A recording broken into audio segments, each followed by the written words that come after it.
And there we go, everyone. We are back again for another fantastic conversation on Friday Night Counter Attack.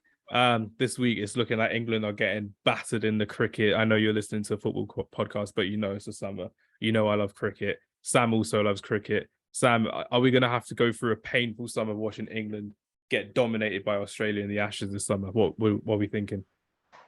I don't know. It's a tough one because, we're quite aggressive in the way we're going about things, but by the looks of what we've got left of this first game, it's going to be a tough ask to win it.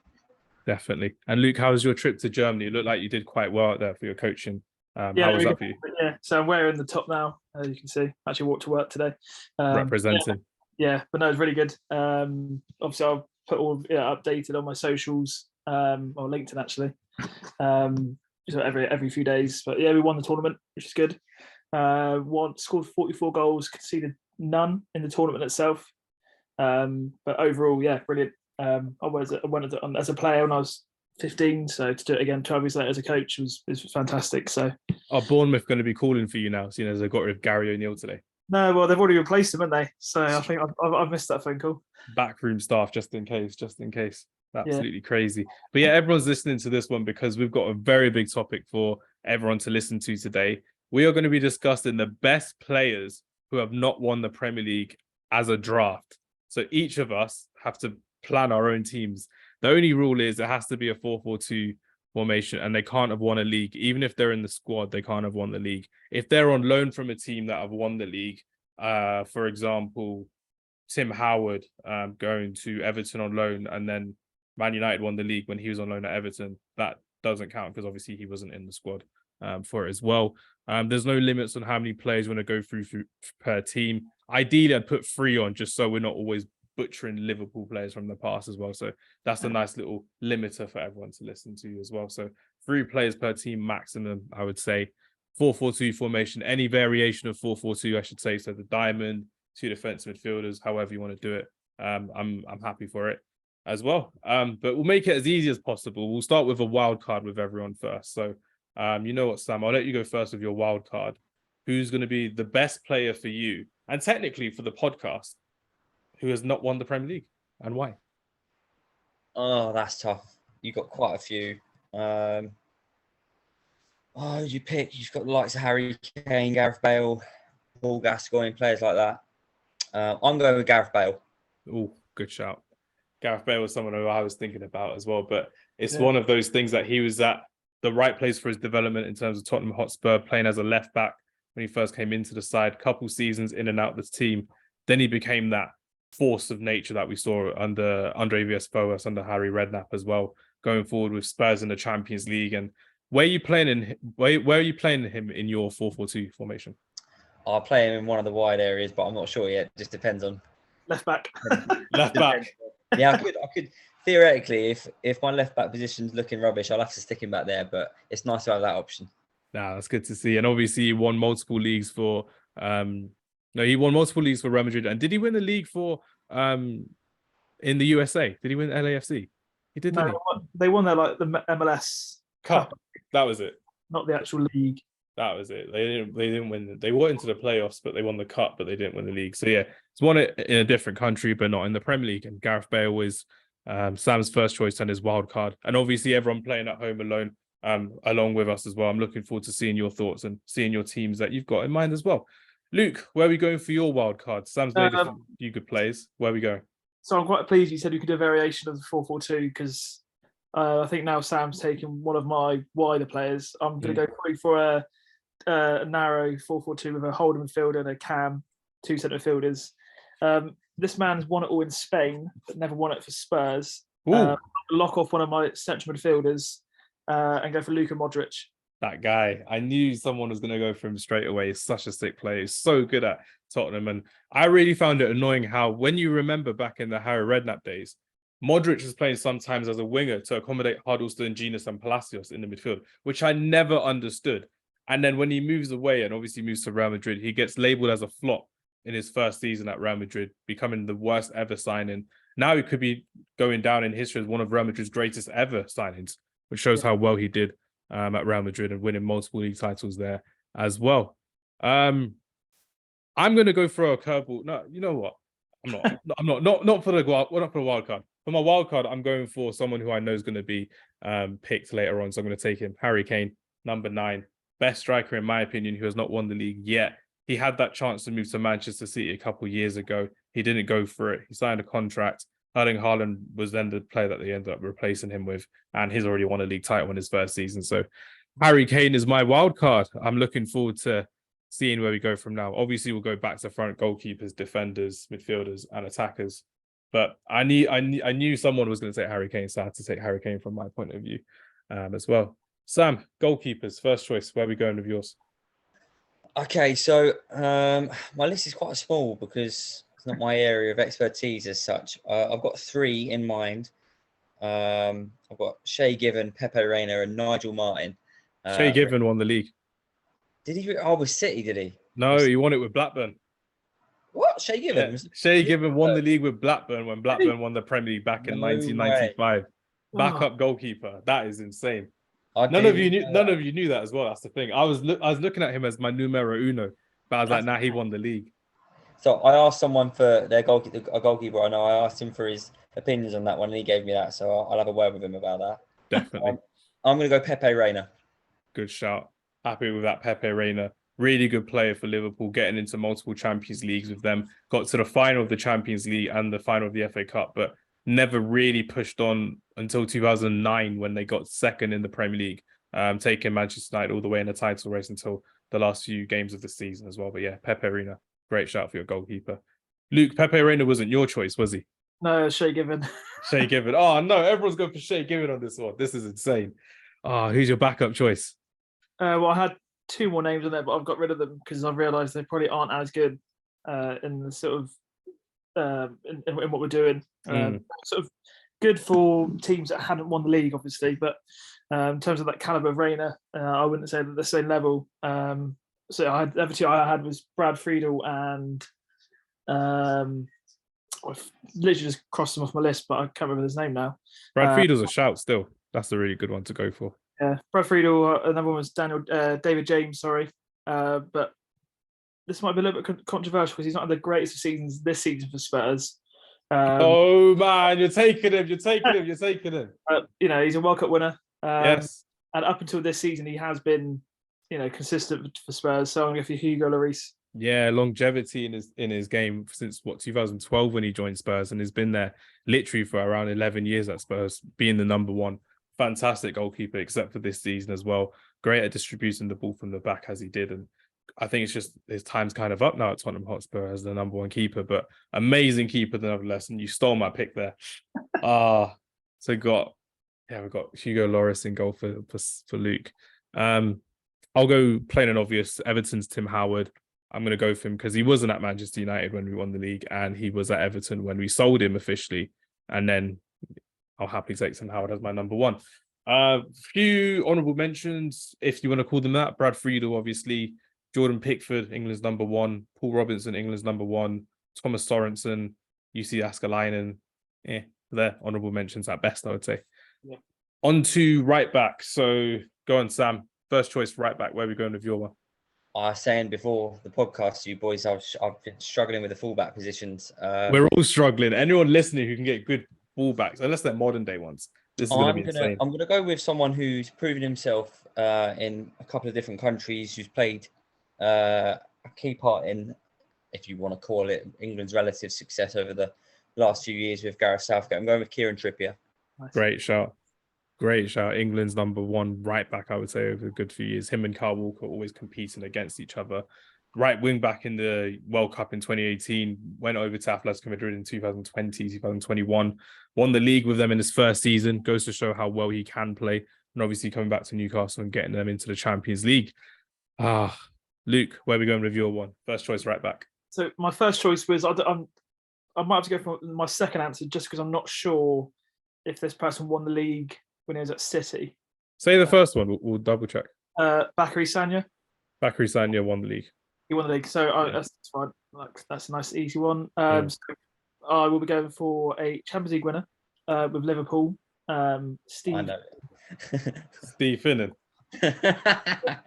What I a think guy. a bit more credibility than my other choice, which would have been Seamus Coleman. But at least, Finn has won trophies, so I think that sort of pits him above. No, that's fair enough. That's a good shout, nevertheless. I'm still surprised neither of you went for Reece James, I've got him on my list. Yeah. but not there yet. I would imagine. I would say 2 injury. 2 injury. That's true. For me, I'm gonna go for someone who did really well for a certain club in Spain for a good number of years, and then he moved to the Premier League randomly, and he played for a team called Blackburn Rovers, and he played there for a season or two. I'm going to go for Michel Salgado as my right back, because we know he's got that football heritage at Real Madrid, but I need someone who's got a bit of glamour to our right backs, and I'm not going to go for Seamus Coleman, whoever I'm going to choose. But yeah, Michel Salgado is my right back, but representing Blackburn Rovers. We'll go left back, actually. Yeah, we'll go left back. We'll do 2 centre backs. Luke, you start us off with your first choice left back. So I've gone for a set piece specialist. I know who you picked. No, you're thinking European? No, not thinking European. No, I know exactly who you're thinking. I'm going to take it because my first choice. So I would have gone for John Arisa. Would have been one of my choices, but I thought no, I need a bit of English culture in there, so I've gone for Leighton Baines. Penalty merchant, free kick merchant, set piece merchant. Leighton Baines could do it all, and he was such a good representative of Everton Football Club for a good number of years, and he goes to show how critical he was at left back. I think David Moyes tried to sign him for 30 million in his first summer at Manchester United, and we ended up getting Fellaini instead, but we didn't get Leighton Baines for the 30 million that we tried to get Leighton Baines for. Great player he was for Everton and for England as well. Yeah. Sam, left back, where are we going with this one? I've gone to another set piece specialist left back. Again, I was thinking more earlier 2000s when Leeds were in their pomp. And I've gone with Ian Hart. Republic of Ireland international. Ian Hart could score a banging free kick. There's once a time where Ian Hart scored a free kick where Man United had someone on the line and he still got it past them as well. Fantastic player. And I'll never forget that game where Leeds beat Arsenal at Highbury for Man United to win the league that season, that 2002-2003 season. I'm not sure where I'm going to go with this one. I might play it safe, and I might go for... I'm not going to play it safe. No, I am. I'm going to go for Danny Rose, left back. I've got a Man United one in mind, but I know I want to pick a couple Man United players later. But Danny Rose at Spurs, I'm definitely going to go for him. Obviously, being such a critical left back for a good number of years, he was at Spurs. Spurs finishing third in their only 2-horse race of the season back in 2015-16. So Danny Rose is my left back for me. Sam, first choice centre back. Where are we going with yours? This is tough because there's quite a few good ones. I'm going with Marcel Desailly. I can't swear. That is bad. He's such a good player. Such a good player he was, and that was my first choice pick. Desailly's a killer. I was thinking, obviously, as a Chelsea fan, he was good for us more to the back end of his career when he came to the Premier League. But in terms of pedigree, some player.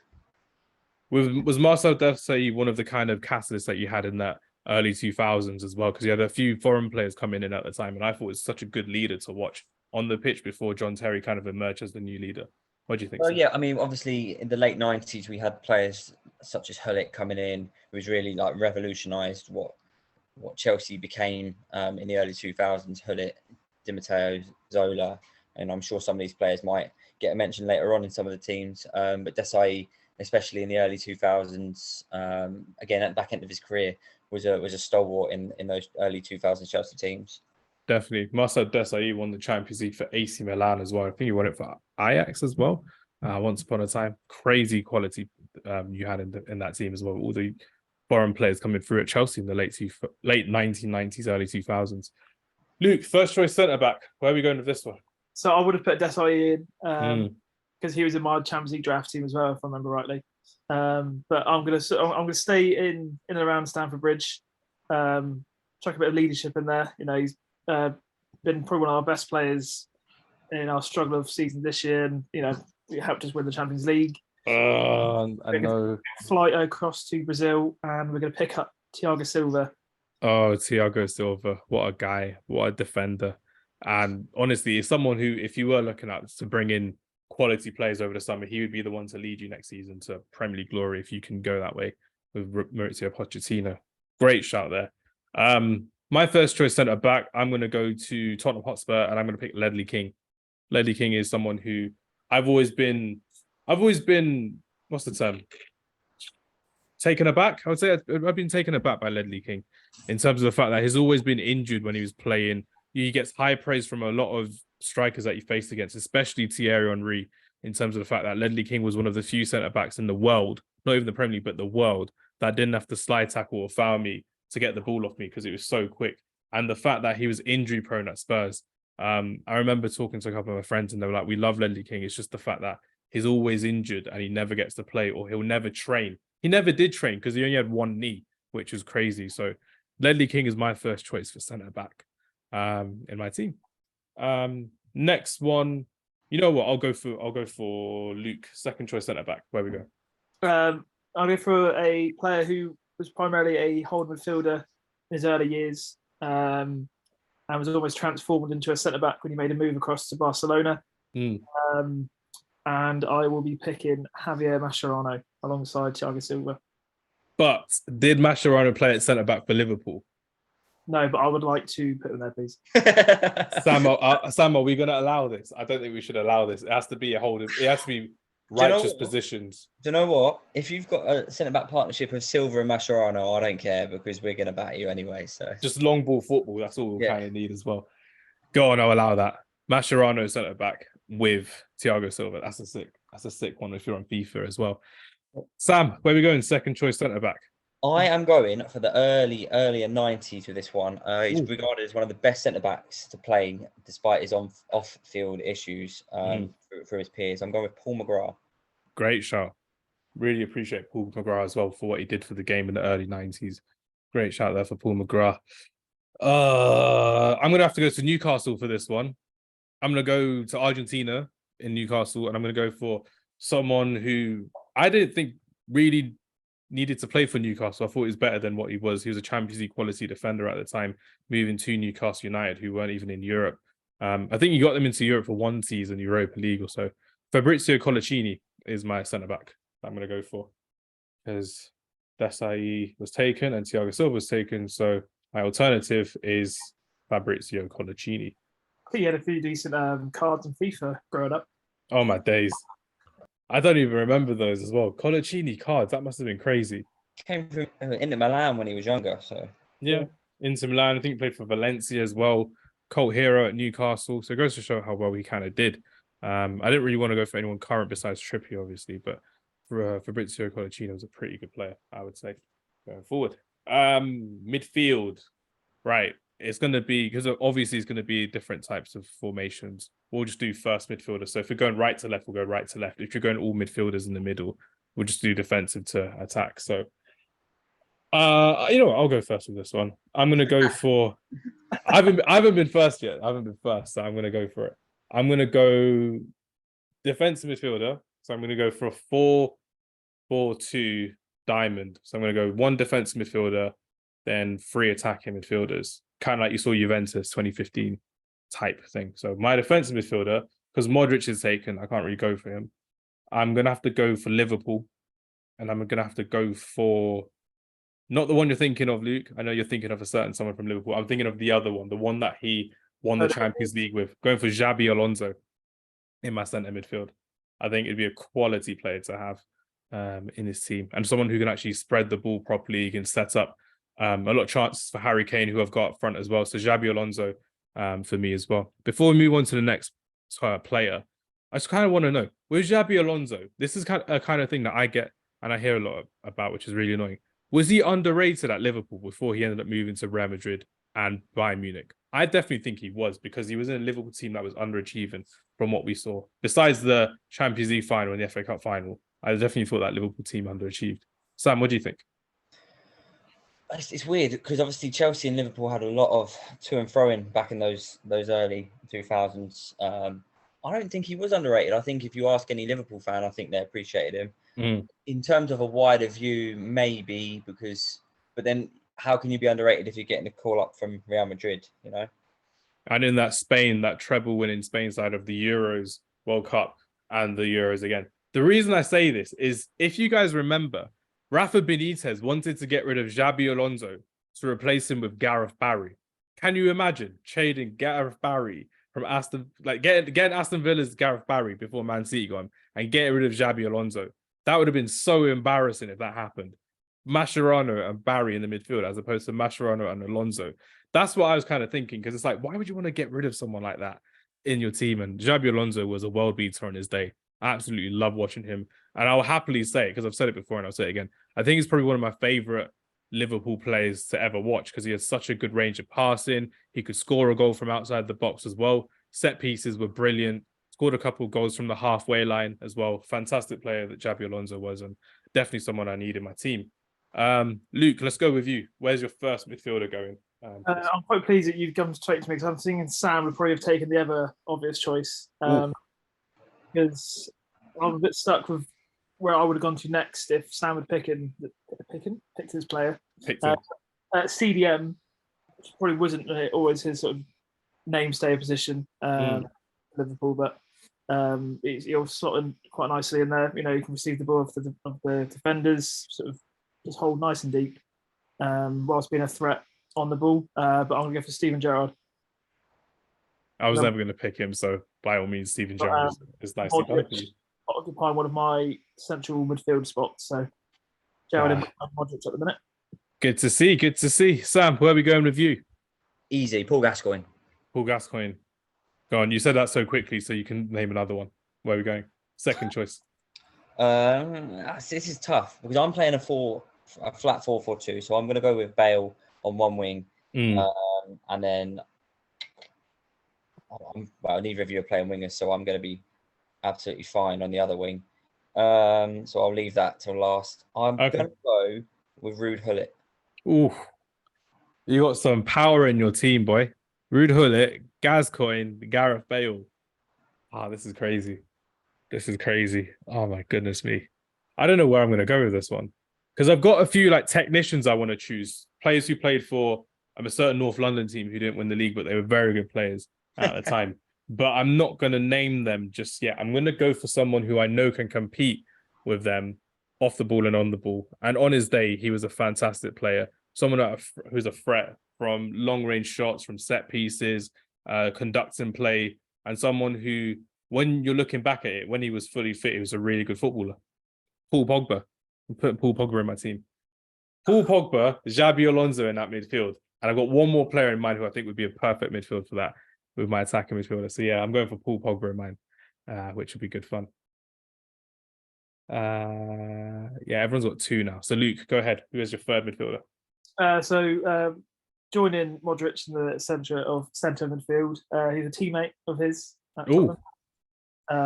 Dutch. Ooh. Wonderful effort. I know who you're talking about, because goodness me. I never had him on my list, but it's such a good player. Such a good player. We've gone for Modric, we've gone for Bale, we've gone for Van der Vaart, all in this little segment here, because that 2011 Spurs team were a proper threat. That Champions League run they had to the round of 16, quarterfinals, I think, were pretty good. Or round of 16, I forgot which one it was. But yeah, really good shout there for Rafael van der Vaart. Sam, where are we going with this one? Because you've got to complete your midfield now. You've got Bale, you've got Gullit, you've got Gascoigne. Where's your midfield going to? I'm going for the Newcastle 95-96 team, David Ginola. Oh, this is insane. This is source personified in your team. Ginola, Gullit, Bale, Gascoigne. I can't compete. I really can't compete. I'm looking at people like Declan Rice, for example, in my team, and that's not going to work for anyone.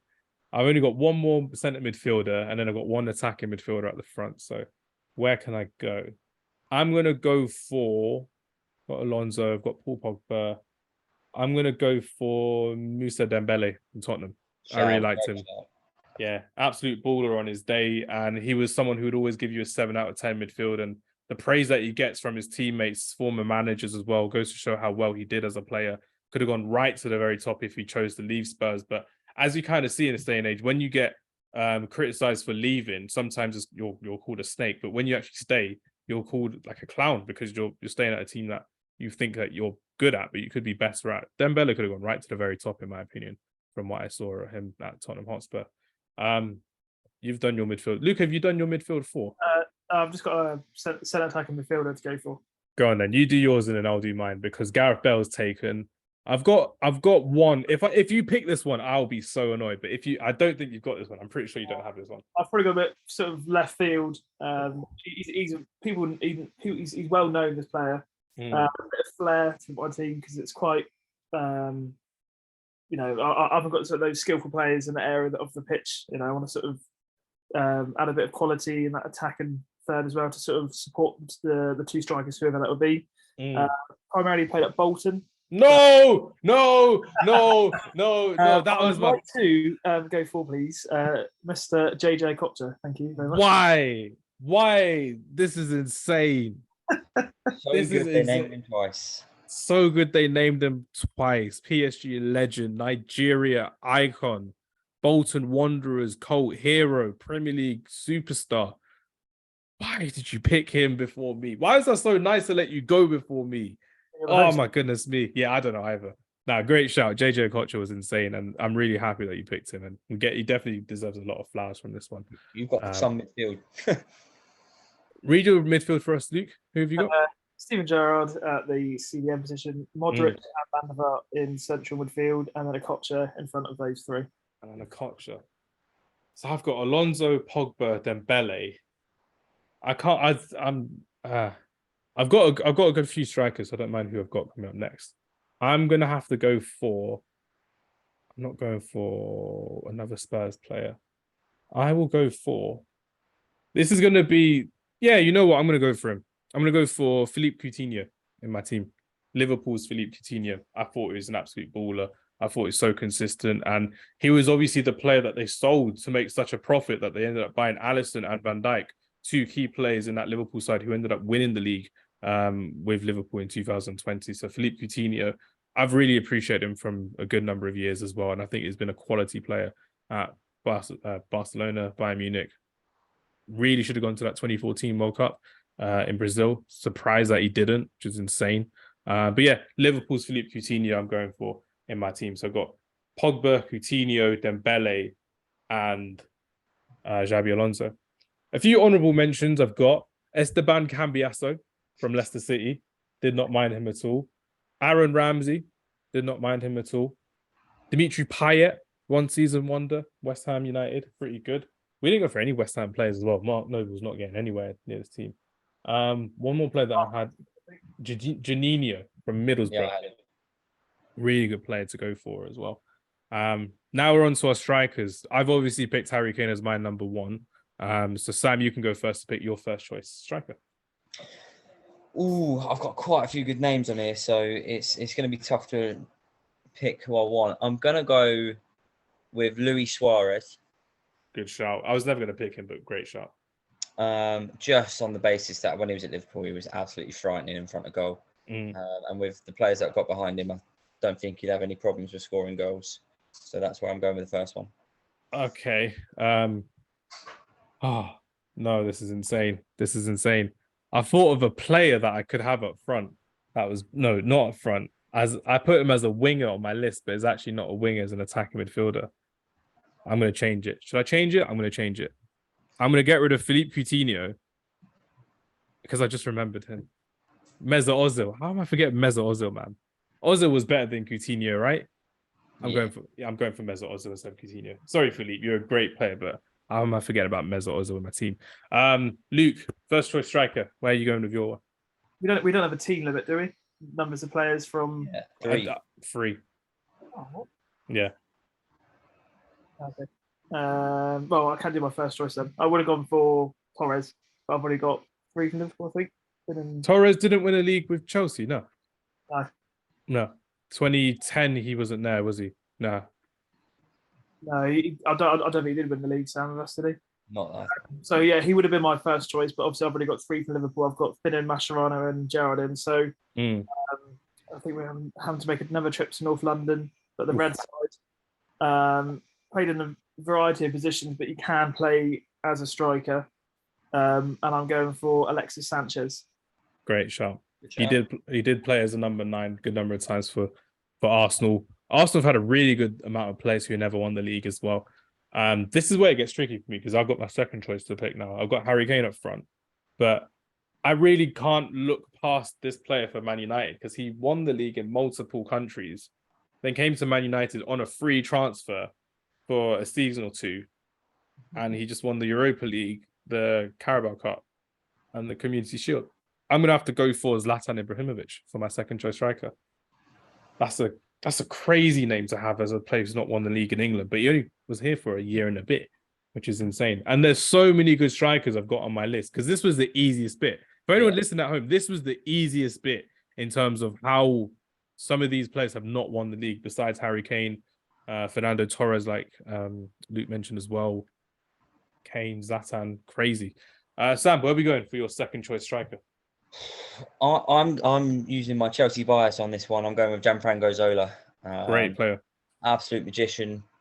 Again, another catalyst for Chelsea becoming what they have done. Obviously, the money helped, but Abramovich famously tried to get him to stay despite him signing for Calgary when he left. Tried to buy that out because he was just that good, even at a ripe old age of late 30s that he was at the time. And I saw an interview the other day of Alex Ferguson talking about how he hated but loved Zola because he was just so difficult to get the ball off of. It was brilliant. And for Chelsea, he's another cult hero. So I'm going with Zola up front because he can drop in as well if needs be. It's that little 10 role. Definitely. Gianfranco Zola was a joy to watch as a footballer as well. You get a lot of Chelsea fans gassing up Eden Hazard for how well he was as a playmaker, as a dribbler as well. I personally think Gianfranco Zola was on par with Eden Hazard in terms of his technical ability and what he could do with the ball, especially in that era of Premier League football as well. It goes to show how well he could do in a team that wasn't as big and as large as Chelsea Football Club were at the time, respectively in the late 90s, early 2000s, compared to Hazard in the mid 2010s when he was killing it and probably the best player in the league in some people's opinion as well. Would you agree or disagree, Sam? Yeah, 100%. Again, like you got to think about the way football transitioned a little bit as well. You had players trying to take you out in the early 90s, late 2000s. There wasn't so much, there was more leniency, shall I say, in that regard. So he was doing it when it was okay to be brutally manhandled and tackled in those days. And again, he came to Chelsea in the latter stages of his career rather than when we bought Hazard when he was, coming into his prime, if you will. So to have the impact that he did just shows how much of a good player he was. Definitely. And Luke, from your point of view as a Chelsea fan, have you ever seen a striker even, on par with Gianfranco Zola in terms of the impact he had for the fans and for the players as well? Not like I can think of straight away. In terms of sort of, obviously, I think his size and his flair that he brought to Chelsea in that era. Obviously, we were just sort of in between or just before Abramovich came in, or leading up to that point, sorry.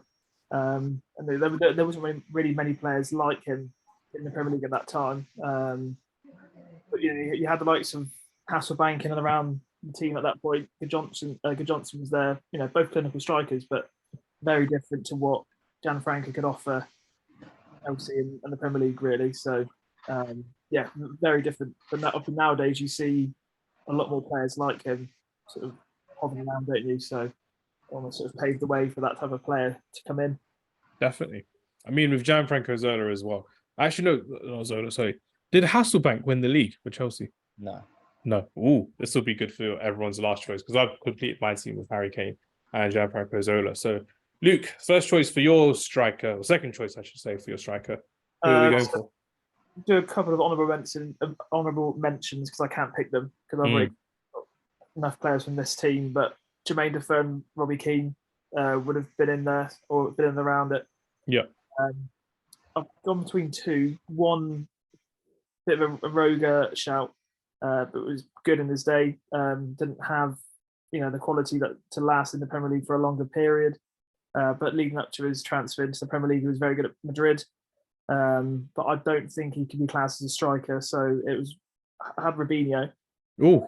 But I think he was probably primarily a winger, wasn't he? Yeah. So if that's sort of the argument, I will remove him and bring in the man I just mentioned, Jimmy Floyd Hasselbank, Chelsea. Great shout. Great player as well. Was he someone who's underrated in Chelsea's history as well? Because I see him all the time on Sky Sports, and I'm like, he's there at England as a striking coach as well. But he had some good quality on him, and a lot of people put him in their top 10 strikers in Premier League history because of how much of an impact he had at Leeds, at Middlesbrough, and at Chelsea, of course. What do you think, Luke? I think he's had a ferocious shot. I mean, you see whenever Premier League years comes on, which will probably be on in the next couple of weeks. Premier League season starting again.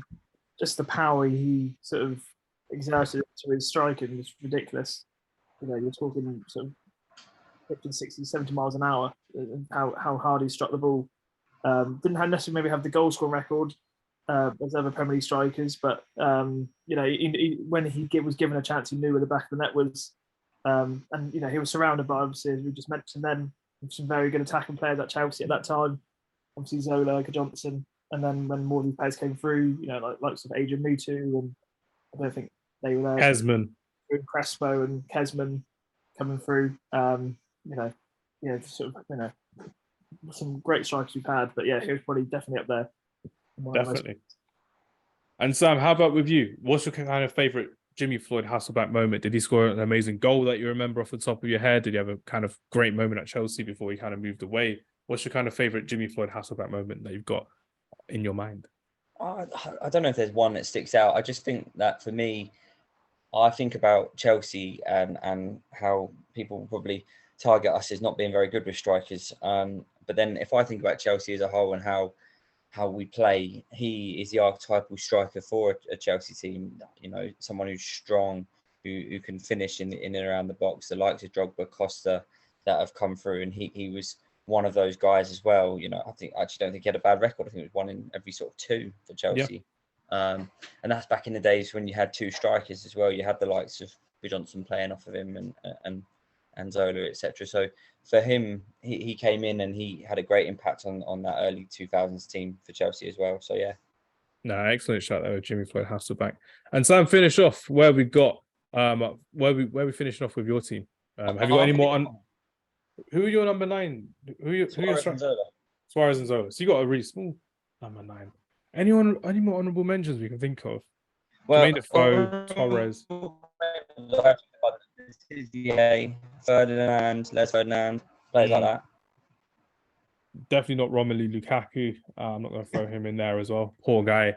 Got Dimitri Payet. Laurent Robert is a winger for Newcastle United. He's a pretty good player. Then you've got, I'm not going to throw Casemiro, Bruno Fernandes, kind of it. Roberto Solano, Santi Cazorla, that was one. He was a pretty good player. So Juan Mata is someone who never won the league. He left, I think, in the season before you won the league in 2015. He moved to Man United, and he moved 2 seasons after, which was crazy, from Chelsea onwards, which was insane. Can't really think of anyone else. Think of like Aston Villa players now who never really left, like Olaf Melberg and Thomas Sorensen and stuff like that, which is insane. But yeah, that's kind of our teams in general. I'll read out mine. Sam, you read out yours, and Luke, you read out yours. So in goal for me, I've got Tim Howard. At the back, in my back four, I've got Michel Salgado from Blackburn Rovers, Fabrizio Colaccini, Ledley King, and Danny Rose. My midfield 4 is a midfield diamond. So in the middle, or at the base, I would say, Xabi Alonso. Either side, you've got Paul Pogba and Moussa Dembele. In the number 10, I've got Mesut Ozil. Up front, I've got Zlatan Ibrahimovic, and I've got Harry Kane as 2 number 10s. Well, Zlatan played as 9 at Man United, but he can play as a number 10 as well. Great team for me. Luke, you've got probably even better team than I have, which is insane to say out loud. But if you can read out your team for us, that would be great. Yeah, so in goal, I've got Hugo Lloris, right back Steve Finnan, left back Leighton Baines, 2 centre backs Javier Mascherano and Thiago Silva. We're definitely beating you on crosses. That's all I'm saying. Long balls into the box. Zlatan and Harry Kane will be okay. At the base of my midfield is Steven Gerrard, 2 in front. Rafael van der Vaart and Luka Modric, with Jonathan Kocher sitting in behind the 2 strikers, which is Alexis Sanchez and Jimmy Floyd Hasselback. That's a cold front 3 though. Sanchez, Kocher, Hasselback. That's insane. Like the flair you'd have in that front 3 is insane. But I think Danny Rose on the left hand side as well, by the way. Yeah, Danny Rose for me, I'm just kind of there. Like, yeah, they'll get nullified. It'll be crazy. I can't put Luke Shaw in there. I could put Luke Shaw in there. But I'll put Danny Rose in there because it's been closer. Actually, no. Yeah, Luke Shaw. I needed to save Man United players for the time, so I'm happy with that. And Sam obviously has got one of the best strikers in Premier League history who never won the Premier League, Luis Suarez. But who are Luis Suarez's teammates in your team, Sam? Who did we go for? So we've got Pepe Reina in goal, Kieran Trippier at right back, a centre-back partnership of Marcel Desailly and Paul McGrath, left-footed wizard of Ian Hart at left-back. And we've got a flat midfield four of Bale, Gaza, Paul Gascoigne that is, Ruud Gullit and David Ginola. Yes. And up front, we've got Suarez and Zola, so I'm pretty happy with my team.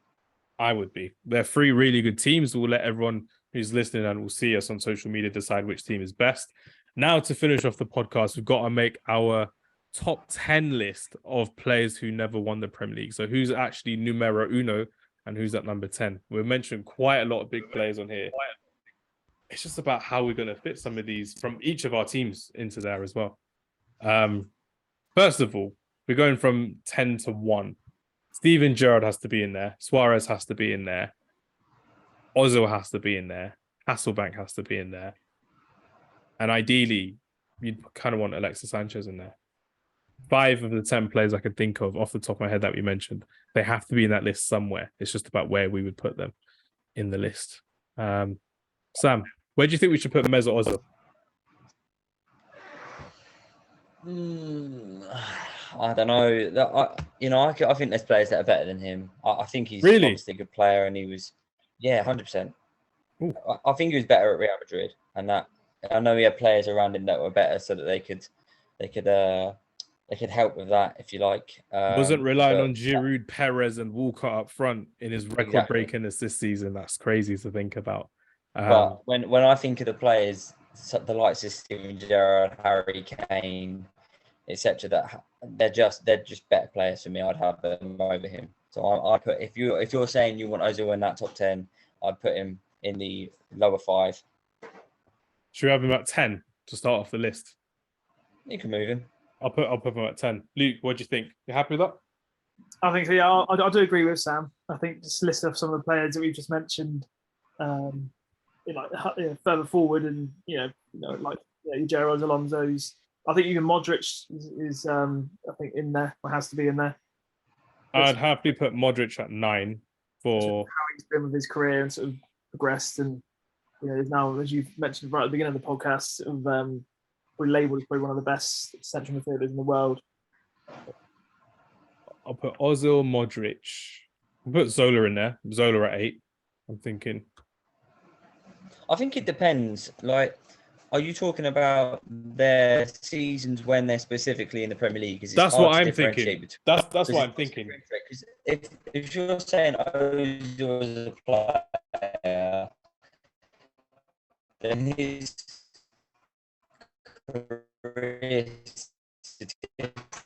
is the best you're going to find, but he did have that same impact in the league.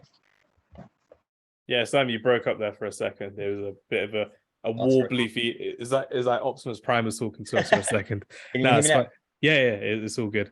But I think from the gist of what you were saying is how my point of view, my thought process is when you saw them in the Premier League as opposed to when you're seeing them outside the Premier League after their stint in England, because you can never really tell what's going to happen. Prime example is Diego Forlan and Giuseppe Rossi didn't really kick it off at Manchester United, but they both went on to play in Spain and Italy and have really good careers, both winning golden boots. One won the European golden shoe, Diego Forlan, which was crazy to think about. So it's one of those when you can think about them at the end of their career and think, oh yeah, they were sick, but they weren't really sick in England, if you kind of think about it. So my thought process, my theory is to go for what you saw of them in England in a Spurs shirt from Luka Modric compared to him at Real Madrid.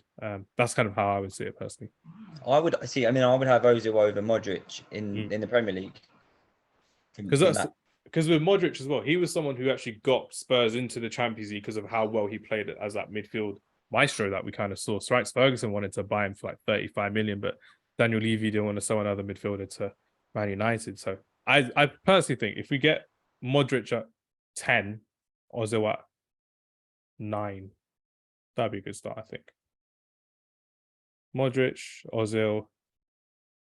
Zola's got to be in our list. Kane's in our list. Gerrard's at our list. Zlatan, I don't really need because he was here for a season, so I don't really mind leaving him out, which is perfectly fine for me. Xabi Alonso, I'll throw him in there. Gareth Bale probably in there. Alonso, Gareth Bale, especially for that individual season that you had back in 2012, 2013, winning Player of the Year, Writers Player of the Year, and Young Player of the Year, all in the same season, which is insane. Kind of getting his move to Real Madrid with the way that he played for Tottenham Hotspur at the time. So that's our bottom 5. So we've got Modric at 10, Ozil at 9, Zola at 8, Xabi Alonso at 7, Gareth Bale at 6. Right, now I need to kind of ask you guys. I kind of want Paul Gascoigne in this list after he was mentioned by Sam earlier in the thing. I'd happily put him at 5 for me personally because of what he achieved for England and what he did for the country, really. Because if a lot of people don't know, English football was at an all-time low before Italian 90. They were banned from a few international tournaments. They weren't allowed to go anywhere because of their fans and because of how their players were on the pitch and off the pitch in terms of being a bit too dirty, really. But Paul Gascoigne kind of became the poster boy of England football because of how well he was as a footballer, how much of a likable character he was. That 96 tournament at home when he scored that amazing goal against Scotland was something that will be forever played with how well he was as a player, a genius of a footballer Paul Gascoigne was. But in the Premier League, he had that chance to play for Everton. I think he played for Newcastle and for Tottenham Hotspur as well before moving to Rangers, I think, as well. But yeah, I definitely think with what Gascoigne's done in English football, he has to be in this list. Do we put him at 5 or do we put him higher? Luke, what do you think? I think you're basing off what we mentioned about Modric's impact at Tottenham and not comparing it to the rest of his career. Same should be, I think, considered for Gascoigne. I know what he's done for English football is sort of legendary and it's sort of, will go down in history. But I think put him at 5, I think sort of fair. Yeah. The impact he had, I mean, I didn't watch much football obviously in the 90s because I was only born in 95, so I can't really comment too much on that era. But if you're comparing or sort of discussing their impact in the Premier League itself, my knowledge isn't that great of that time, but obviously from watching football now and sort of hearing about it, that 96 moment, will continue to be spoken about for years on end. But I wouldn't necessarily know many moments of his in the Premier League itself to sort of justify going any higher than 5 for me. Anyway. No, that's fair enough. I'll keep him at 5. So we've got 4, 3, 2, and 1. We're going to throw Harry Kane in there. We're going to throw Steven Gerrard in there. We've got 2 positions available. Marcel Desailly comes to mind because of what he has achieved in the game and what he was like as a centre-back for Chelsea as well, being that early leader that he kind of came into Stamford Bridge. And Chelsea had just recently developed the Stamford Bridge Stadium as well, so it's going through a new transition at the time. I'd happily put Desailly into this top 4 at number 4. What do you think, Sam? Also, I agree. 3. Top 3. No.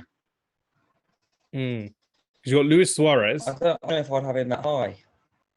You got Luis Suarez in there. I mean, Luis Suarez, Harry Kane, definitely got to be up there. Steven Gerrard would be my top 3. Do you know who we've all forgotten or not even mentioned as an honourable mention? Ian Wright. Ian Wright never won the league for Arsenal. That's insane. Oh my goodness me. I need Ian Wright in this list now. So Steven Gerrard, Harry Kane. Yeah, I think we'll do that. Even though he wasn't in any of our teams, we'll throw Ian Wright in there. I'll happily put Ian Wright. You can't have him if he's not in the teams. That's crazy though when I'm putting it like that. Is the all-time Arsenal goal scorer before Thierry Henry came along. He did so well to literally go from Crystal Palace, starting his career, I think at 22 years old as well, to Arsenal. But it's not in our teams. I'm not going to get rid of him for Zlatan. I can't lie. I'd prefer Zlatan than Ian Wright. But most people listening probably would have assumed he won the league. I assumed he won the league. That shows how bad my research was before this one as well. I was happy with the Shay Given comment, but Ian Wright is crazy. Oh no, ignore me. I'm just realising you won it with Blackburn. Alan Shearer. Alan Shearer is a big one. Everyone's like, oh yeah, he's at Newcastle, but he won that league with him and Chris Starn up front back in '95 as well. Harry Kane, Steven Gerrard, Paul Gascoigne, Gareth Bale, Xabi Alonso, Gianfranco Zola, Mesut Ozil, Luka Modric. Suarez would be out there. Yeah, Luis Suarez, I put him in number 4. I think Suarez, Kane, and Gerrard should be top three. I think. I think I agree with that. Just to that define in 2014 season when Liverpool bottled it against Palace. I'd have them up there just because it's hilarious that they bottled it. Yeah, it was a great moment in football history. The cameras, Gerrard like that, seeing Suarez cry. I loved it. It's so funny seeing Suarez bottle it. But then he won the league in Spain, I think, with Atletico Madrid and with Barcelona. So it goes to show how talented he was as a striker. You know what? Just for the fun aspect of it, should we throw JJ Okocha in there? Let's throw him in somewhere. Definitely not top 5. We can throw him in. Let's put him at 10. Let's go for JJ Okocha at 10. Luka Modric at 9. Mesut Ozil at 8. Gianfranco Zola at 7. Xabi Alonso at 6. Gareth Bale at 5. Paul Gascoigne at 4. Luis Suarez at 3. Harry Kane at 2 or at 1? Where are you going for Harry Kane? I'd say 2. Happy with 2, Luke? I'd say swap over Gascoigne and Bale. Oh, Gascoigne at 5, Bale at 4. Yeah. Go on then. That's cool with me. And then number 1 for best player to not win the league is Steven Gerrard. We're happy with that one. Great. This is going to be very painful for any Liverpool fan listening to this to show how Divock Origi, Naby Keita, Alex Oxlade-Chamberlain have won the league for Liverpool. Jordan Henderson captained Liverpool to a Premier League title, but Steven Gerrard didn't, which is insane. Wrong era, right player, just the wrong time for Steven Gerrard, which is incredible. But yeah, no, that ends the main topic of our podcast, which is great. The best players to not win the Premier League in the Premier League era. The top 10 players, I think, win the Premier League in the Premier League era as well. Before I wrap up the podcast, I do need to ask you guys, being Chelsea fans as well, how are you seeing your transfers this summer as well? You've got Nkunku coming in. You've got Koulibaly, who looks like he's off to Saudi Arabia. You've got Mendy, who looks like he's off to Saudi Arabia as well. What's your kind of initial thoughts on it? Sam, let's go with you first. Well, I famously said last year how I thought Koulibaly was a terrible decision, and I think I'll live and die for that one because he was. Yeah. You read Twitter. There's a lot of uproar about how we're doing our business with the Saudi Arabia money, etc. That's coming in. And I'm no businessman, so I don't know how legal any of that is. But I'm happy that we're getting these players off of our wage bill. I'm happy that we're recuperating some money for them, and that our investments going towards a future with players that actually have some longevity. Time will tell. I think there's such a gap between Chelsea and Man City, which is, the pinnacle at the minute. They're right at the top, and they're not going to go away anytime soon. So really, time will tell how good those investments will be. But the good news is that the outgoings are players that really are considered dead wood at Chelsea at the minute. And speaking of dead wood, you've got the likes of Mason Mount looking to leave this summer. Kai Havertz as well. Luke, I kind of wanted to know your thoughts. With obviously Kai Havertz looking to leave towards Arsenal, where do you think he'd kind of settle into this Mikel Arteta system? Would he be a striker? Would he be a number 10, or even as a winger as well? Where do you think he'll actually play under Mikel Arteta? Well, I think historically, when he was at Leverkusen, his best season would be played off the right of the front three. Yeah. Or 3 and then 1 in behind a centre forward. I think that's where his best position would have been for us. But I think because of the lack of striker options since joining, he's always had to sort of put himself in that centre forward area, which I don't think has worked for him. He's not a striker. I think everyone can see that clear as day. I think he's probably better suited, or would have been in our system, in behind the striker or one of the wings. But for some reason, that's never happened. So we've never really seen the best of Kai Havertz, I don't think, in a Chelsea shirt. But yeah, it depends on what Arteta sees in him. To obviously he'll probably find the position necessary, but I think it probably would have been a bit more beneficial for him if he'd maybe stuck around for a little bit longer and see what maybe Poch could do with him. I would imagine so as well, because they brought in so many players on like pre-agreements as well, like Nkunku, Gusto, a couple of young players as well. So it's just about how they're trying to get rid of some of these players, like you said, with these deadwoods. And one player I'm quite curious about is Mason Mount. I'm a Man United fan. We have Eriksen, Fernandes, Casemiro as our first choice midfield. I don't see Mason Mount getting into our first choice midfield, even as a replacement for Eriksen. As a number 8, that would be perfectly fine. But I don't see why Man United are chasing someone like Mason Mount as a number 8, maybe to replace Fred or McTominay. But what can, as Chelsea fans, where do you think Mason Mount's best position is? Is it as a 10? Is it on the wing? Is it as a number 8? Luke, I'll go with you again. What do you think? I think the reason maybe why they're buying him or wanting to get him is because it fits that English quota for a lot of clubs in the Premier League at the moment. Yeah. I think he's probably a bit more suited further forward, sort of in a free roam role. Probably more central midfield, but with the license to go forward. Yeah. So when he's at Chelsea, or when he's been at Chelsea, sorry, he's had the likes of, your Kante's behind him to sort of keep it staying deep to allow him to go forward.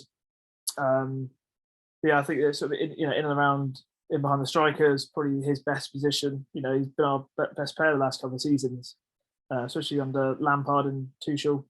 But no, I would like to keep him personally. I don't think there's no need to necessarily get rid of him.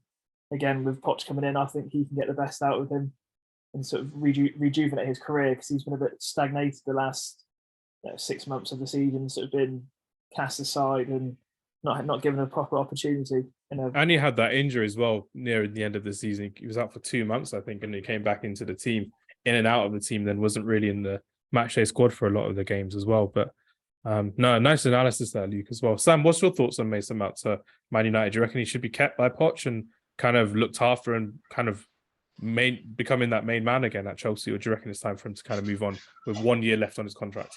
I think he's absolutely rubbish. Oh, that's not what I want to hear. That's not, as a Man United fan, I don't need to hear that. Oh, my days. I mean, listen, look, it's easy for me to say that sitting on my sofa and not being able to play football. But what I would say is he came through when we had a transfer ban, so he did well, and there's no denying that. Lampard obviously trusted him from his time at Derby. He did well. But his statistics don't back up, in my opinion. He gets picked for England when there's better players. He just runs a lot, and I don't think there's enough end product for a player that demands the amount of money that he demands. And again, as a Chelsea fan, I've been lucky to grow up with the likes of Frank Lampard in the midfield, the Balaks, players that will go on into the box and score goals. And I don't see that enough from a Havertz or a Mount. So the thought of losing either of them doesn't worry me too much, to be honest. But, time will tell. It might be that his face doesn't fit necessarily under the previous regimes. So it's a tough one to really quantify whether he's actually would be a miss if he goes. But I'm not sure his best position is, because he's played in all sorts of different areas. No, that's fair enough. One person who we know was really good as a centre midfielder in a defensive aspects as well is N'Golo Kante. N'Golo Kante has recently completed his transfer away from Chelsea to Saudi Arabia. Been at the club since 16-17 season, I should say. Winning the Premier League with Chelsea in that last team that won the Premier League with Chelsea, won the Champions League with Chelsea back in 2021. Decorated footballer for Chelsea Football Club, decorated footballer in general for what he's done. Are you going to kind of sing your praises for N'Golo Kante here, or is it one of those things where you're just kind of there like, oh yeah, he was fine, but we have to move on? Because as a Man United fan, what I really like about Chelsea fans is the fact that you have really good players, and when you then move them on and get replacements, you then don't really have that sentiment for them as much straight away. With Man United fans, we have sentiment for players like Phil Jones, for example. He got an emotional video after 10 years at the club. 6 of them he was injured for, and we didn't even see him play. He was on 130 grand on a contract, and he barely got a game, which was embarrassing to see. We've got players like Harry Maguire getting sentiment feelings for being a 4th choice centre back. But yeah, before I go into a mini Man United rant, like I tend to, quite happy with N'Golo Kante's time at Chelsea. Luke, what do you think? Yeah, I think he's won mostly everything in a Chelsea shirt. Been one of our best players consistently. Just sort of mucked around and done all the dirty work for everyone else around him. But I think most Chelsea fans will probably agree in the last sort of 12 months to 18 months, you probably would never even realise he's even in the Chelsea team, because he's been injured for so long and just hasn't been there. So, for I think most Chelsea fans, they'd probably say it's probably the right time for him to move. I know he was sort of been earmarked by PSG as well, I think, at some point. So it was always inevitable that he was going to go. But I think because of the lack of playing time the last sort of couple of years, I don't think many Chelsea fans would be as upset because he's done so much, but then hasn't featured more recently. So, yeah, I'm quite pleased he's going in some aspects and get a bit of money off the wages, and he'll make millions, I think, which has never been ever his sort of mindset with football. As I think most people would agree. I think it's even you see on Twitter nowadays him popping up with driving to work, like a Mini Cooper or something like that. So that just shows kind of bloke he is by choice as well. By choice. Yeah. No one can argue that he's done. He's done everything that he can in a Chelsea shirt, and it's probably the right time for him to go. So. Definitely. And Sam, any favourite moments from you? Champions League final, FA Cup final, that 4-0 win at Stamford Bridge against Man United, PTSD for me. Anything that's kind of sprung out to mind on N'Golo Kante for you personally? Obviously, that the season he came in from Leicester, and when we won the league, him in that midfield was just fantastic, and more so actually probably the Champions League run where we won in 2021 against Man City, because he was probably the difference throughout the competition for us. I think I agree with Luke and everything you said. He on his day he's world-class player, but when you get to a stage where you can't play every sort of 4 games because your hamstrings are gone, it's the right time to sell, because you can't rely on a player that isn't available every week, especially when you need to put out your strongest side in such a competitive league. So Anthony Martial, he's done. Yeah, but he's nowhere near the same quality. You can't even. We just can't rely on a lot of players at Man United. They're all snowflakes, as Ole Gunnar Solskjaer said recently. But yeah, Kante, some player for us over the years, and honestly one of the best players we've had in that position. But injuries have taken a toll, so it's a good time for him to go. Definitely, and if he's going to a league that's not as in demand or as physical as the Premier League as well, it's better than going into an early retirement as well. So nicely done there for N'Golo Kante. One last question from me to the both of you before we wrap up the podcast. Your number one position that you think Chelsea needs to strengthen. I know there's a lot that you need to strengthen, and your number one target. So who would you personally want for Chelsea starting in August in the Premier League next season? Luke, we'll go with you. Sam's gonna pick up a good one. I'm looking forward to Koulibaly part 2 with Sam. But Luke, if there's a position and a player you want, where would it be and why? I think obviously we need a striker. Hopefully with Nkunku coming in, it gives us a different option. Not saying that he's sort of the man to sort of give us that, because he's primarily plays in a 10 or sort of in around that midfield. But I think that's a position that we need to look at. Obviously, rumours flying around with the Villarreal striker Nicholas Jackson. Don't know enough about to sort of overly comment, but that's an area that Chelsea need to look at. But for me, in terms of targets for the club, mine would be to keep Colwill. Yeah. I was lucky enough to go watch Chelsea Brighton, not in the sense that we won, we're shocking, we lost 2-1, but just him playing that system for Brighton. I watched Brighton play and they just absolutely terrorised us at Stamford Bridge as well. So hopefully with him having that sort of consistent training and sort of in that system, being comfortable on the ball, playing up from the back, that epitomised everything that Chelsea's about. So, he's had bids rejected from like 30 million, 40 million. So I think it'd be silly for us to sell him when he's such a good player. And I think he'll be crucial in our defensive play this season, especially with the likes of Koulibaly leaving and definitely providing that opportunity for younger players. And, I think he could be a stalwart player in the next 10, 15 years if he wants to be. So I think he's one that we have to keep. But in terms of, targets from outside of the league, there's not really many that I feel that Chelsea can maybe afford or sort of entice to come across. We're not in Europe, but definitely a striker. But keep Colwill. Definitely. And Sam, same question to you. Yeah, I mean, Luke's hitting there on the head. We definitely need a striker. We've been lacking that for years now. I would have said Ivan Toney on the basis that. Would you still take him though if he just came to you in January? No, still. Luke, what about you? We're half a season away. Yeah, but if it's half a season away, then you have him on a 4-year deal. No. I think if you get him for a cheaper price, I mean, he's been we valued at 40, 50 million. If you got him for 40, 50 million and you had Nkunku up front, and you got that Fofana guy as well. If we're challenging at the top of the league at that point, then yes. If we're nowhere near it, what's the point? That's what I'm thinking, because it gives you kind of something to look forward to as well. That's the topic we should have, like with Ivan Toney coming back in January for what is obviously done with his betting thing as well. I don't think that's a bad option for you. Honestly, I don't think it's a bad option. If you were Chelsea Football Club now and you need a striker, a striker who was a type of player like Diego Costa, like Hasselbank, like Didier Drogba, if you were to go for someone who you know is, I hate this term, but Premier League proven, he can do it in the Premier League. He can score goals against the type of oppositions you play week in, week out. You're not going to be in Europe, like you said as well, so you don't have to worry about midweek games besides the League Cup and the FA Cup. Ivan Toney to Chelsea would be quite a shrewd deal. And I think that should be something that Pochettino should consider, from my point of view anyway, because it's one of those things. I'm just kind of there, like, if you've got all these strikers up front anyway, bring in the main man in January. It'll be like...